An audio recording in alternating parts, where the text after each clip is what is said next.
आप सभी को जय मसीह की। आप सबका प्रभु यीशु नासरी में स्वागत है। इस वीडियो में जिस विषय पर हम बात करेंगे, जो सवाल हम पूछ रहे हैं वो ये है कि क्या ईस्टर किसी प्राचीन असीरियन और बेबीलोनियन देवी के त्योहार से निकला है? क्या कॉन्स्टेंटीन ने किसी प्राचीन देवी के त्योहार को बदलकर मसीह के पुनरुत्थान का त्योहार बना दिया था? आइए इतिहास से हम देखेंगे कि इस सवाल का क्या उत्तर है। आपको इस वीडियो में ईस्टर के इतिहास से जुड़ी कई महत्वपूर्ण बातों के बारे में जानने को मिलेगा, तो इस वीडियो को पूरा अंत तक जरूर देखें।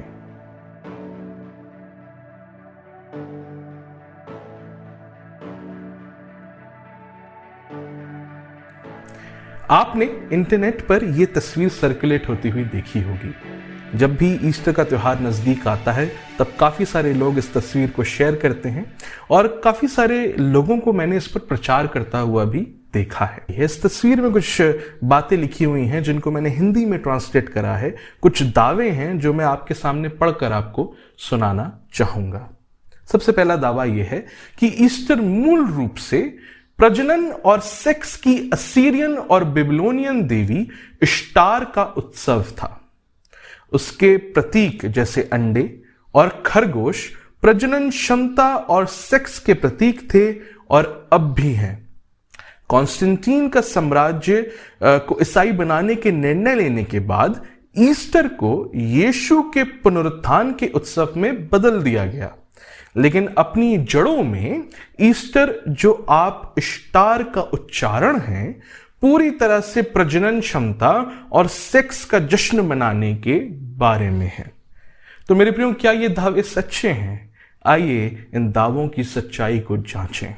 आइए सबसे पहले हम इस दावे को देखते हैं जो ये कहता है कि रोमन एम्परर कॉन्स्टेंटीन ने एक देवी के पूजन के त्योहार को बदलकर मसीह के पुनरुत्थान का त्योहार बना दिया था। कॉन्स्टेंटीन का जन्म 272 ईस्वी में हुआ था और उसने 324 ईस्वी में अकेले शासन करना शुरू किया था। पर मेरे प्रियो मसीही विश्वासियों को हम प्रभु यीशु मसीह के पुनरुत्थान के आदर में इकट्ठा होते हुए और उसका आनंद मनाते हुए पहली शताब्दी से ही देखते हैं। नए नियम में हम मसीहों को सप्ताह के पहले दिन इकट्ठा होता हुआ देखते हैं, जिसे वह प्रभु का दिन कहा करते थे। विश्वासी इसलिए सप्ताह के पहले दिन इकट्ठा हुआ करते थे और उसे प्रभु का दिन कहा करते थे क्योंकि उसी दिन प्रभु यीशु मसीह मृतकों में से जी उठे थे। मैं आपकी मुलाकात ऐतिहासिक कलीसिया के एक अपोलोजिस्ट जिनका नाम जस्टिन मार्टर है उनसे कराना चाहूंगा। ऐतिहासिक कलीसिया की अपोलोजिस्ट जस्टिन मार्टर, जो अपने विश्वास के लिए शहीद भी हुए थे, 155 ईस्वी में कॉन्स्टेंटीन के जन्म के करीब 117 साल पहले और उसके अकेले शासन करने के करीब 207 साल पहले लिखते हैं। लेकिन रविवार वह दिन है, यानी संडे वह दिन है जिस दिन हम सभी अपनी आम सभा आयोजित करते हैं, क्योंकि यह पहला दिन है जिस पे परमेश्वर ने अंधेरे और तत्वों में बदलाव करके दुनिया बनाई और उसी दिन हमारे उद्धारकर्ता यीशु मसीह मृतकों में से जी उठे। मेरे प्रियो, यहां पर जो जस्टिन मार्टर है वो हमको बता रहे हैं कि ऐतिहासिक कलीसिया जो है वो सप्ताह के पहले दिन मिला करती थी, जिसे हम रविवार या संडे कहते हैं। और इसलिए मिला करती थी क्योंकि सबसे पहला कारण दिया, इस दिन परमेश्वर ने दुनिया को बनाने की शुरुआत करी, और दूसरा कारण दिया कि इसी दिन हमारा उद्धारकर्ता प्रभु यीशु नासरी मृतकों में से जी उठा था। हालेलुया। तो मेरे प्रियो, ये तो बात हो गई यीशु के पुनरुत्थान के कारण हर हफ्ते के पहले दिन इकट्ठा होने की।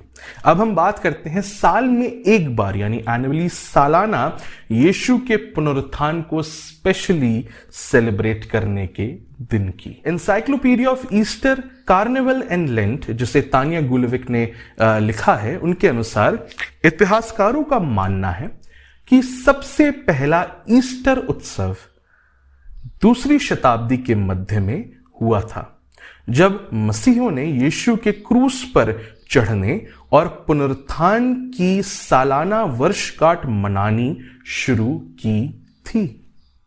रेबेका आई डोनोवा के अनुसार, जो यूनिवर्सिटी ऑफ पिट्सबर्ग के डिपार्टमेंट ऑफ रिलीजियस स्टडीज में अर्ली क्रिश्चियनिटी की एमेरिटस प्रोफेसर हैं, वह लिखती हैं, हमारे शुरुआती लेखों में से ईस्टर से संबंधित एक लेख मेलीटो का है, जो पश्चिमी तुर्की में सार्दिस के बिशप थे।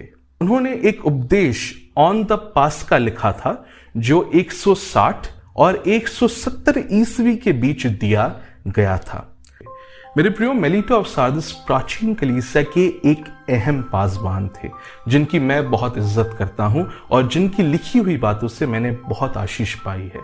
मैं उनके इसी उपदेश से, जो कि प्रभु यीशु मसीह के पुनरुत्थान से जुड़ा हुआ है, एक हिस्से को पढ़कर आपके सामने सुनाना चाहूंगा।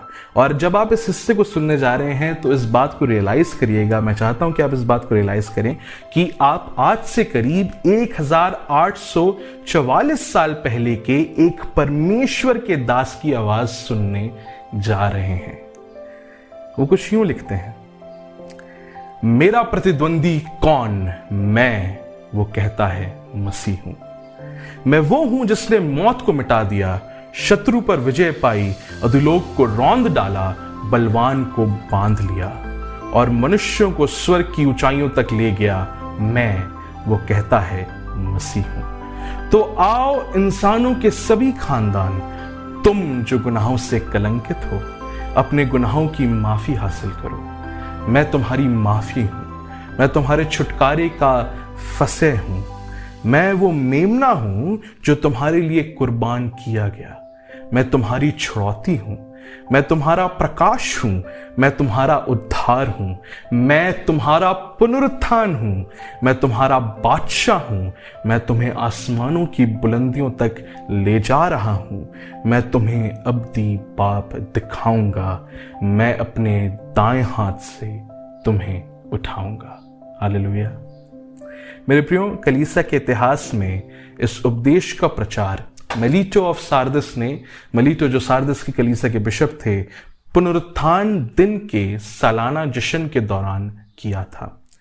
कॉन्स्टेंटीन के पैदा होने के लगभग 107 साल पहले और उसके अकेले शासन करने के 159 साल पहले। मेरे प्रियो, अगर हम कॉन्स्टेंटीन के पैदा होने के और उसके अकेले शासन करने के 100 साल से भी ज्यादा पहले मसीही विश्वासियों को प्रभु यीशु मसीह के पुनरुत्थान दिन को सेलिब्रेट करता हुआ देखते हैं, तो फिर यह दावा कैसे सच्चा हो सकता है कि कॉन्स्टेंटीन ने किसी देवी के त्योहार को बदलकर प्रभु यीशु मसीह के पुनरुत्थान का त्योहार ईस्टर बना दिया था? ये सच्चा नहीं हो सकता। ये प्रमाण इस बात को स्पष्ट कर देते हैं कि ये जो दावा था ये झूठा है। मेरे प्रियो, कुछ लोगों का ये कहना है कि कॉन्स्टेंटीन ने यहूदी फसह का पर्व हटाकर ईस्टर की स्थापना की थी, पर ऐसा कहना गलत होगा। कॉन्स्टेंटीन के जन्म से भी पहले मसीहों के बीच एक डिबेट थी मेरे प्रियो। वो डिबेट ये थी कि विश्वासियों को किस दिन हर साल यीशु के पुनरुत्थान का दिन रखना चाहिए। वह दिन जिस दिन यहूदी फसह का पर्व रखते हैं, यानी यहूदी कैलेंडर के निसान महीने के 14वें दिन पर, या संडे को। 325 ईस्वी में कॉन्स्टेंटीन ने कलीसिया के भीतर कई विवादों को निपटाने के मकसद से नीकिया के पहले काउंसिल को बुलाया था। जब इस मुद्दे पर बात हुई तब मसीही अगुओं ने पुनरुत्थान दिन का उत्सव संडे को रखने के पक्ष में निर्णय लिया था और कॉन्स्टेंटीन ने इस निर्णय का समर्थन किया था। पर यह डिबेट पुरानी वाचा के फसह का पर्व रखने के बारे में नहीं थी और ना ही कॉन्स्टेंटीन एक नए पर्व की स्थापना कर रहा था। आपके लिए यह भी जानना जरूरी है मेरे प्रियो कि इस दौरान और 4वीं शताब्दी से पहले जो मसीह के पुनरुत्थान दिवस के जश्न के लिए जो शब्द इस्तेमाल किया जाता था वो ईस्टर नहीं था, वो पास्का था। जो शब्द पास्का है वो इब्रानी भाषा के शब्द पिसाक से निकला है, जिसे हम हिंदी में फसह कहते हैं और अंग्रेजी में जिसे पास ओवर कहा जाता है। क्योंकि मेरे प्रियो, प्रभु यीशु मसीह का जो क्रूसिफिक्शन था और उनका जो रिजरेक्शन था वो इसी फसह के पर्व के दौरान हुआ था, इसलिए जो ऐतिहासिक कलीसिया के मसीही विश्वासी थे वो प्रभु यीशु मसीह के पुनरुत्थान दिन के लिए पास्का शब्द का इस्तेमाल करते थे। कई यूरोपियन लैंग्वेजेस में पुनरुत्थान दिन के सेलिब्रेशन के लिए जो शब्द इस्तेमाल होता है वो पास्का से निकला है, जैसे फ्रेंच, स्पेनिश, डच, इटालियन। मेरे प्रियो, इससे यह दावा भी झूठा साबित हो जाता है कि पुनरुत्थान दिन का कनेक्शन इश्तार देवी के साथ था, जब उसका ओरिजिनल शब्द ही ईस्टर नहीं था, उसका ओरिजिनल शब्द पास्का था। तो फिर कैसे आप ईस्टर और इश्तार के बीच में कनेक्शन बिठाकर ये कह सकते हैं कि एक देवी का त्योहार बदलकर पुनरुत्थान के दिन का त्योहार बना दिया गया था? नहीं कह सकते। जेकब लोइंगर, जो जॉन हॉपकिंस यूनिवर्सिटी में असीरियोलॉजी के एसोसिएट प्रोफेसर हैं, वो एएफपी को ईमेल के द्वारा लिखकर बताते हैं कि the equation of इश्तार and Easter is crazy. ये एक पागलपन है, इश्तार और ईस्टर का कनेक्शन। मेरे प्रियो, जस्ट बिकॉज ईस्टर और इश्तार एक जैसे सुनाई पड़ते हैं, इसका मतलब ये नहीं है कि उन शब्दों की उत्पत्ति और मतलब एक हो। अलग अलग भाषाओं में कई ऐसे शब्द होते हैं जो एक जैसे सुनाई देते हैं पर उनका मतलब एक नहीं होता, जैसे बिल और बिल, फन और फन, बस और बस। वह स्टार और ईस्टर के प्रोनाउंसिएशन यानी उच्चारण के बारे में बात करते हुए लिखते हैं, कहते हैं कि हम इस बारे में बहुत कम जानते हैं कि अकेडियन, जिसकी असीरियन एक बोली है, शब्दों और नामों का उच्चारण कैसे किया जाता था। लेकिन ऐसा प्रतीत होता है कि किसी समय में इश्तार का उच्चारण इसर या इसार किया जाता था। एंड्रयू मैकगाउन, जो येल यूनिवर्सिटी के बकली डिविनिटी स्कूल के डीन हैं, वो भी एएफपी को ईमेल लिखकर बताते हैं कि the इश्तार connection is indeed a modern myth. जो ईस्टर और इश्तार का कनेक्शन है वो एक मॉडर्न मिथ है, एक काल्पनिक बात है जो सच्ची नहीं है। फिर यह शब्द ईस्टर कब और कहां से आया?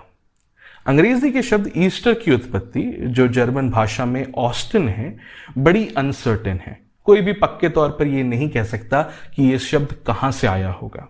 एक विचार जो काफी प्रचलित था वो 8वीं शताब्दी में एक क्रिश्चियन मॉन्क थे जिनका नाम था वेनरेबल बीड, उन्होंने दिया था। उनका कहना था कि जो ईस्टर शब्द है वो वसंत और प्रजनन शक्ति की एंग्लो सैक्सन देवी ऑस्त्रे या ऑस्त्राय से निकला है। तो अब एक और देवी आ गई सीन में, लेकिन अभी आप सुनिएगा, आगे और भी बातें हैं।